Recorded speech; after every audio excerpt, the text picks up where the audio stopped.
शुरू हो गया? हाँ सर शुरू। चलो, तो आज हम लोग पढ़ाएंगे एप्लीकेशन देख रहे थे, 3 एप्लीकेशन देख लिया गया था। Stability of charge species, stability of charge species, acidic strength of acid and alcohol, basic strength of amine, ये 3 चीजें किया गया था। आज हम लोग थर्ड मतलब 4th एप्लीकेशन देखेंगे। भैया क्या देखोगे? Reactivity of alkyl halide.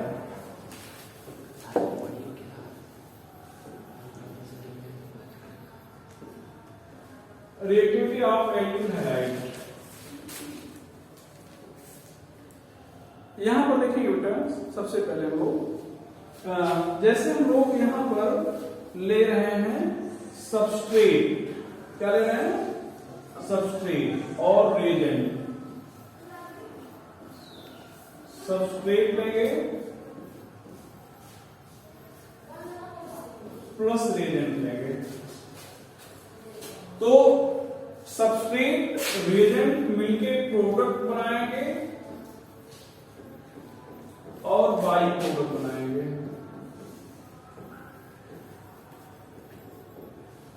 Product बनाएंगे और क्या बनाएंगे? By product. प्रोडक्ट क्या है? जो आप बनाना चाह रहे हो। बाई प्रोडक्ट क्या है? अनवांटेड मटेरियल, मतलब जो आप नहीं चाह रहे हो और रिएक्शन में आपको मिल रहा है, उसको आप क्या कहोगे?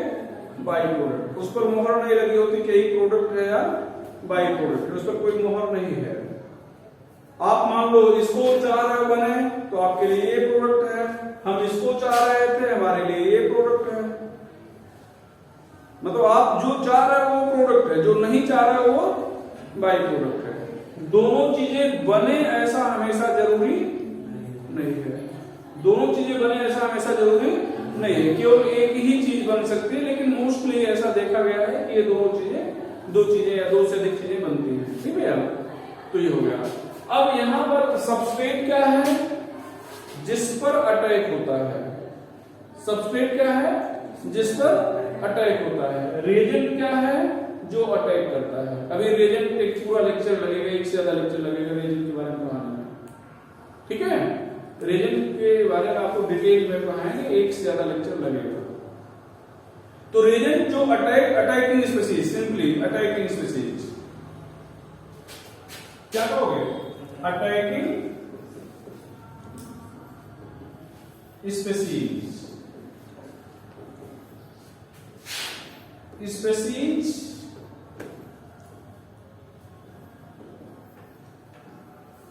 on which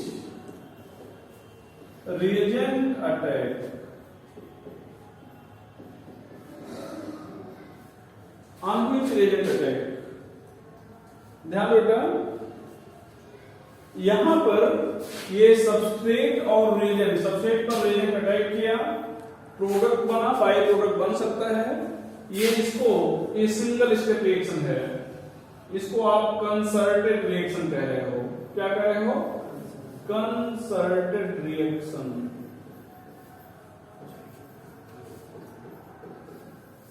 या सिंगल स्टेप रिएक्शन हो गया।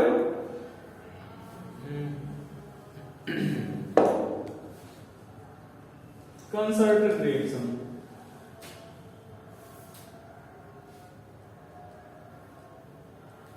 ठीक है। दूसरा हो सकता है, देखो कि ये जो सबस्ट्रेट है और ये रिएजेंट है, ये प्रोडक्ट और बाई प्रोडक्ट बनाएंगे। प्रोडक्ट और बाई प्रोडक्ट बनेगा।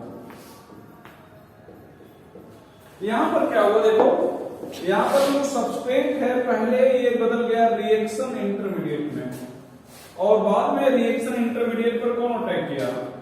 रिएजेंट अटैक किया, तो ये बन गया प्रोडक्ट या बाई प्रोडक्ट में। तो इसको आप कहोगे स्टेप 1।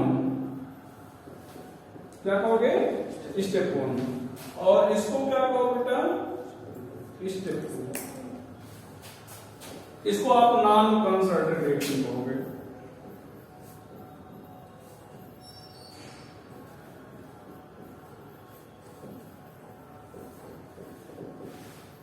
Non concerted reaction. हम आज चर्चा इस पे करेंगे।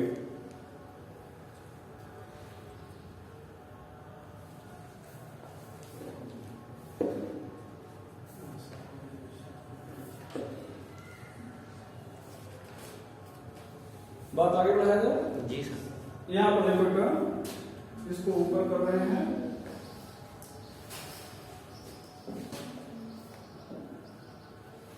नॉन कंसर्टेड रिएक्शन पे यहां पर हम लोग आज नॉन कंसर्टेड रिएक्शन की बात करेंगे। और जो भी मतलब 22 स्टेप रिएक्शन होगा, नॉन कंसर्टेड रिएक्शन होगा, ठीक है? जी सर। वहां पर जो रिएक्शन का रेट होगा वो रिएक्शन इंटरमीडिएट की स्टेबिलिटी पर डिपेंड करेगा। मतलब rate is directly proportional stability of reaction intermediate. इसको आप समझ लो कैसे, ध्यान दीजिए बेटा। इधर देखिए, सबस्ट्रेट रिएक्शन इंटरमीडिएट में बदला, रिएक्शन इंटरमीडिएट में सबस्ट्रेट क्या हो गया, बदल गया। अब ये जो रिएजेंट है रिएक्शन इंटरमीडिएट पर अटैक करेगा तो क्या बनेगा, प्रोडक्ट। क्या बनेगा, प्रोडक्ट। रिएक्शन इंटरमीडिएट बना और बनते ही खत्म हो गया, डिस्ट्रॉय हो गया, तो क्या ये रिएजेंट अटैक कर पाएगा? नहीं। प्रोडक्ट बन पाएगा? नहीं। तो प्रोडक्ट कितना मिल रहा है वही तो उसका रेट है। पर यूनिट टाइम कितना प्रोडक्ट मिल रहा है वही तो रेट है। और प्रोडक्ट बन ही नहीं रहा, क्यों? क्योंकि ये इस पर अटैक हो ही नहीं पा रहा। तो प्रोडक्ट बनने के लिए क्या होना चाहिए? प्रोडक्ट बनने के लिए रिएजेंट को रिएक्शन इंटरमीडिएट पर अटैक करना चाहिए। और अटैक करने के लिए इसका क्या होना चाहिए? स्टेबल होना चाहिए। क्या होना चाहिए? स्टेबल होना चाहिए। तो जितना ज्यादा स्टेबल होगा रिएजेंट के अटैक करने की प्रोबेबिलिटी उतना क्या होगी, ज्यादा होगी। रेट उतना क्या होगा, ज्यादा होगा। रेट उतना क्या होगा, ज्यादा होगा। एक और चीज यहां पर स्टेबिलिटी ऑफ रिएक्शन इंटरमीडिएट,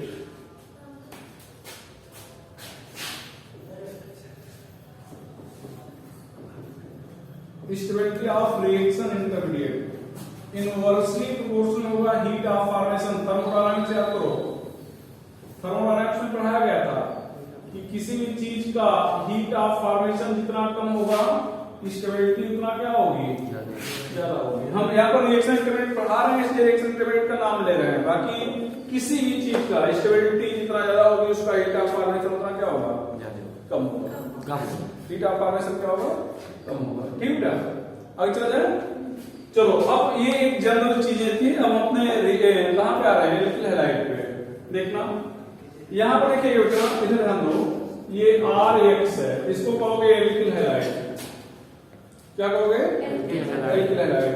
यहां पर ये देखो NU माइनस ले रहे हैं।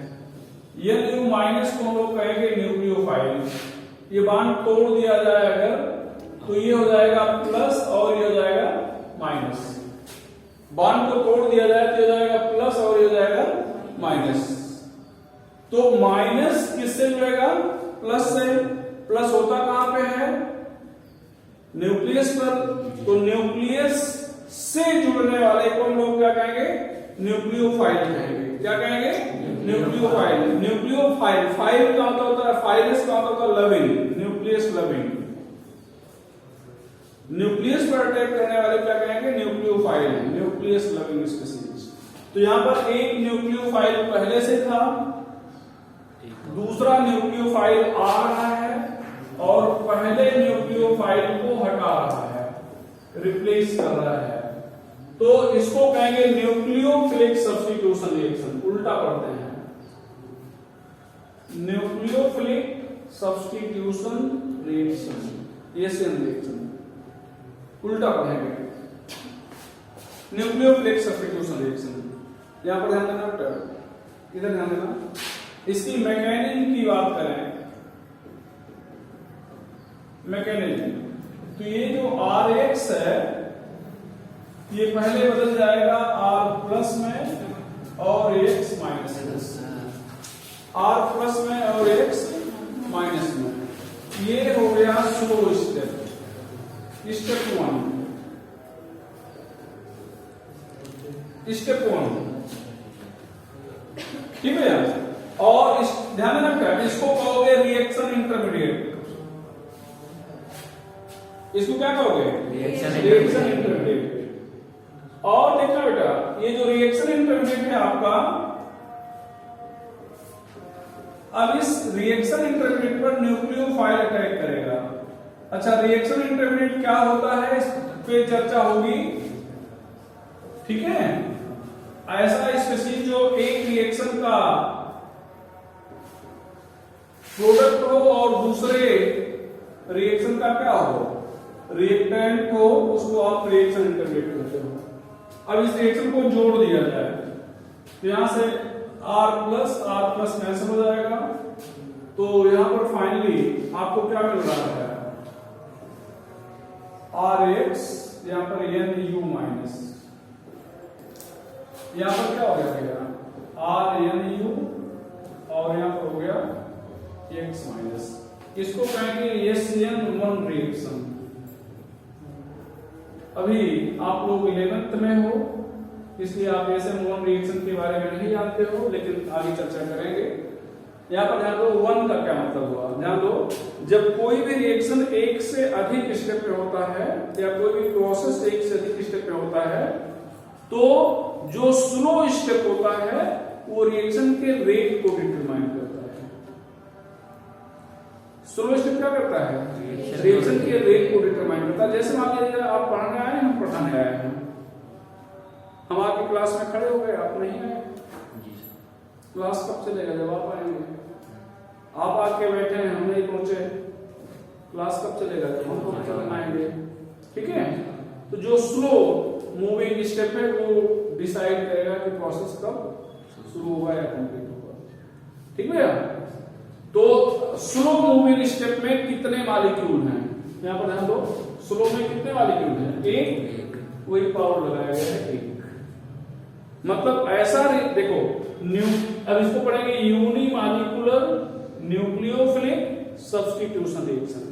मतलब ऐसा न्यूक्लियोफिलिक सब्स्टिट्यूशन रिएक्शन जिसका रेट एक मॉलिक्यूल के कंसंट्रेशन पर डिपेंड करता है।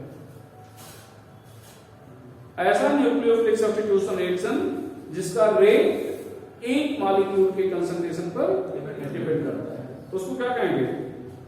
यूनिमॉलिक्यूलर न्यूक्लियोफिलिक सब्स्टिट्यूशन रिएक्शन, या शॉर्ट में SN1 रिएक्शन, ठीक है। तो इसको आगे बढ़ाएं। चलो, ये हो गया मैकेनिज्म। बहुत ज्यादा डिटेल नहीं चलेंगे, हल्का सा एक आपको कोई मैकेनिज्म वगैरह नहीं, बहुत हल्का सा बता रहा है, ठीक है। अब यहाँ पर देखो सबस्ट्रेट ले रहे हैं, क्या ले रहे हैं? सबस्ट्रेट। यहाँ पर मान लो ये मेथिल क्लोराइड है, ये एथिल क्लोराइड है, आप बताओगे हमें। ये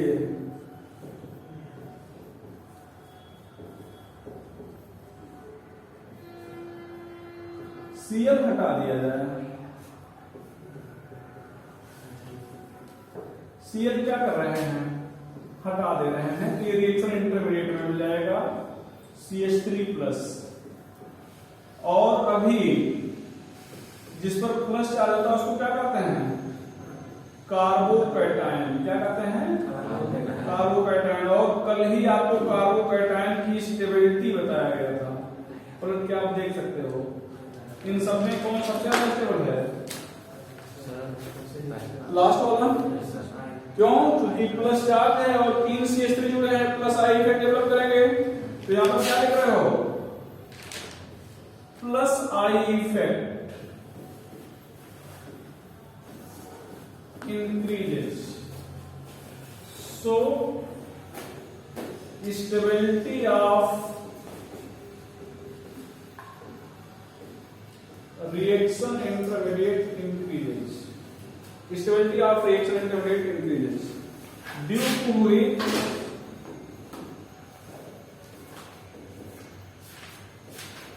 rate of RH for SN1 reaction increases. Rate of Rx to RSM1 reaction increases. i.e.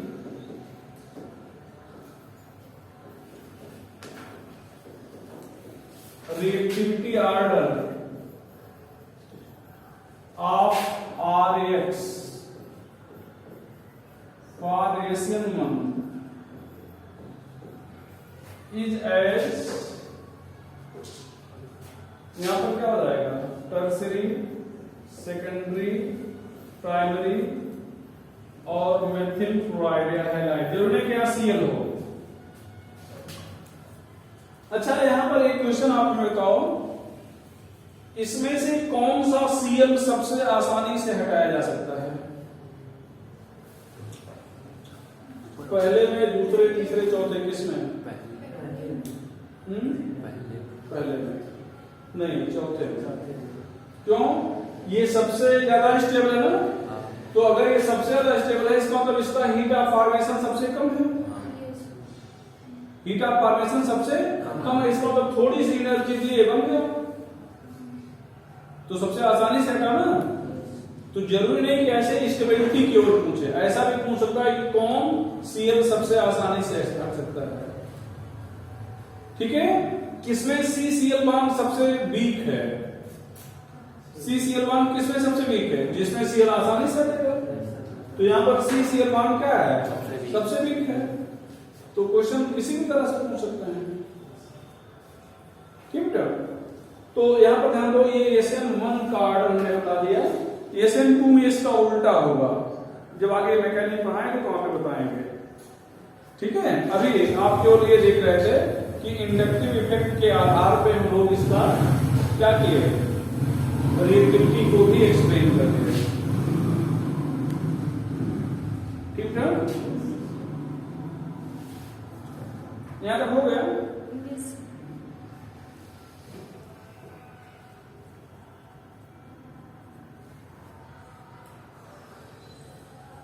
अच्छा, एल्कोहल की जरूरत कभी नहीं पड़ेगी, अभी आपसे 11th लेवल पे नहीं पूछेंगे। ठीक है, और रिएक्शन मीडियम में पढ़ने को नहीं मिलेगा, लेकिन फिर भी क्योंकि चीजें वैसे ही हैं, यहाँ पर ध्यान रखना, रिएक्टिविटी आप एल्कोहल अगर आप देखना चाह रहे हो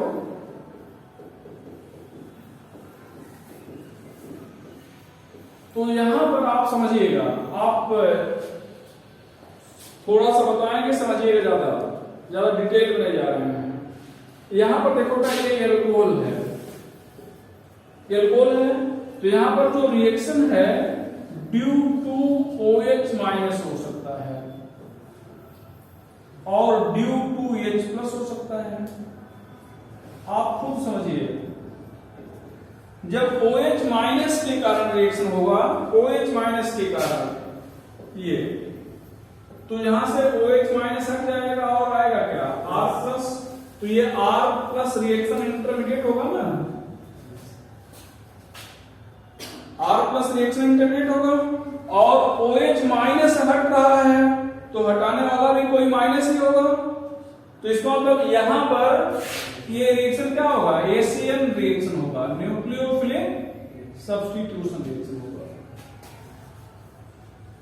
और देखो, जैसे इसी Cl को क्या मान लो, OH मान लो, देखो यहां पर क्या, Cl को क्या मान लो, OH, तो ये OH हट जाएगा तो यहां पर यही तो बचेगा। जी सर। तो सारी चीज तो यही हो जाएगी। जी सर। तो रिएक्टिविटी ऑर्डर क्या हो जाएगा, OH माइनस का ऑर्डर करोगे, टर्सरी या प्राइमरी? टर्सरी।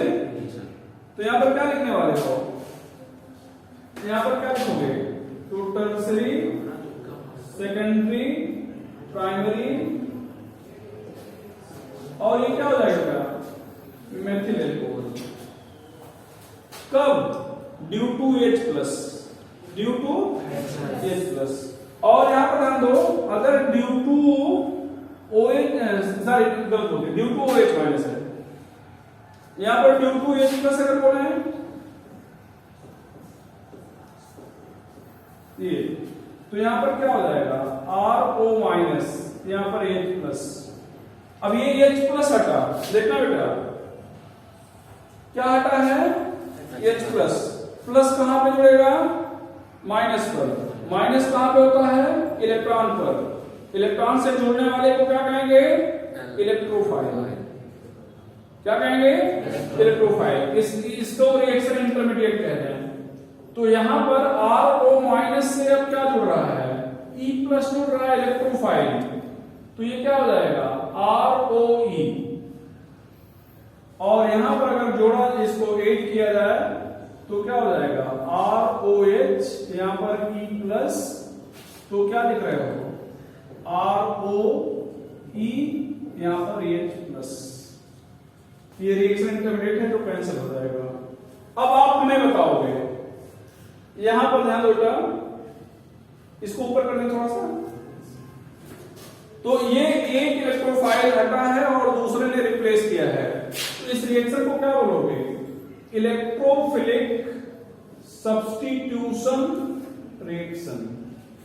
क्या कहोगे? Electrophilic substitution reaction. अच्छा, आप हमें बताना, इसको ऊपर कर दे रहे हैं भैया, यहां पर एल्कोहल ले रहे हो,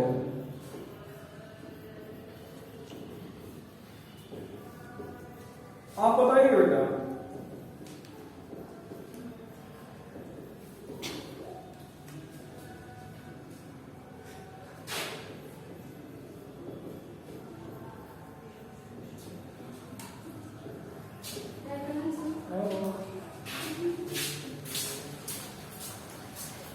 यहां पर ये सबस्ट्रेट है, सबस्ट्रेट, और ये है रिएक्शन इंटरमीडिएट। बोल बेटा, CH3O माइनस। आप स्टेबिलिटी बताओ हमें, स्टेबिलिटी बढ़ रही है घट रही है? बस आप हमें इतना बता दो। चार्ज कैसा है? माइनस। इफेक्ट कैसा है? प्लस। भाई देखो, ये O माइनस पर देखना ना, ये देखो,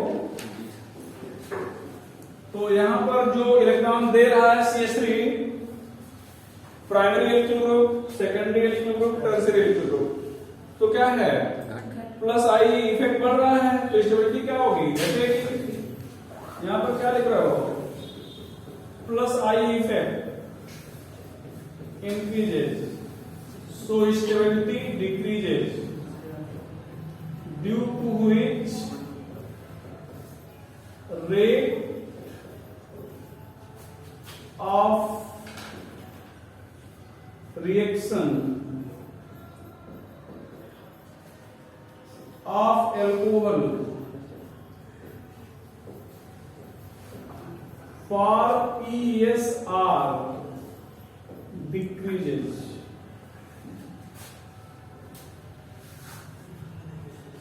For ESR decreases, i.e.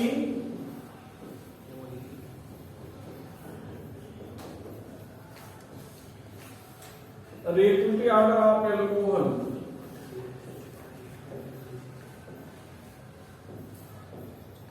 for ESR, यहां पर क्या आ जाएगा? Methyl alcohol, primary, secondary, tertiary. यहां पर एक मिनट रुक जाओ, आप समझो। यहां पे फिर से, इसमें सबसे ज्यादा स्टेबल कौन है? पहला। सबसे कम स्टेबल कौन है? लास्ट वाला। ध्यान रखिए, सबसे ज्यादा स्टेबल है, इसका मतलब इसका हीट ऑफ फॉर्मेशन सबसे कम होगा, सबसे आसानी से बनेगा। इसका मतलब यहां पर ये सबसे आसानी से हटाया जा सकता है, सबसे आसानी से हटाया जा सकता है ना। तो अगर ये सबसे आसानी से हटाया जा सकता है, इसका मतलब OH बॉन्ड वीक है। OH बॉन्ड क्या है? कहां पे? पहले में, लास्ट वाले में? पहले में। OH बॉन्ड यहां पर सबसे वीक है और OH बॉन्ड यहां पर सबसे स्ट्रांग है। H प्लस सबसे आसानी से हटेगा, H प्लस हटेगा, इसका मतलब ये सबसे एसिडिक है। कल आपने पढ़ा था कि ब्रांच बढ़ने पर या चेन लेंथ बढ़ने पर एसिडिक स्ट्रेंथ घटेगी। आज इस कॉन्सेप्ट से भी एक्सप्लेन हो रहा है कि क्यों सबसे ज्यादा एसिडिक है। हो गया नहीं हो गया? तो ध्यान देना बेटा, ध्यान दो, एल्कोहल का रिएक्शन फिर से समराइज कर दें। OH माइनस के कारण होगा और किसके कारण होगा? H प्लस के कारण। अगर OH माइनस के कारण है तो ये क्या है? न्यूक्लियोफिलिक सब्स्टिट्यूशन है। H प्लस के कारण है तो इलेक्ट्रोफिलिक। OH माइनस के कारण है तो टर्सरी ज्यादा रिएक्टिव है और H प्लस के कारण है तो टर्सरी कम रिएक्टिव है। इतना हो गया आज की बात यहीं पे खत्म करते हैं। तो इंडक्टिव इफेक्ट हम लोग पढ़ रहे थे, उसका एप्लीकेशन पढ़ लिया गया। कोई डाउट? आप कोई डाउट बताओ।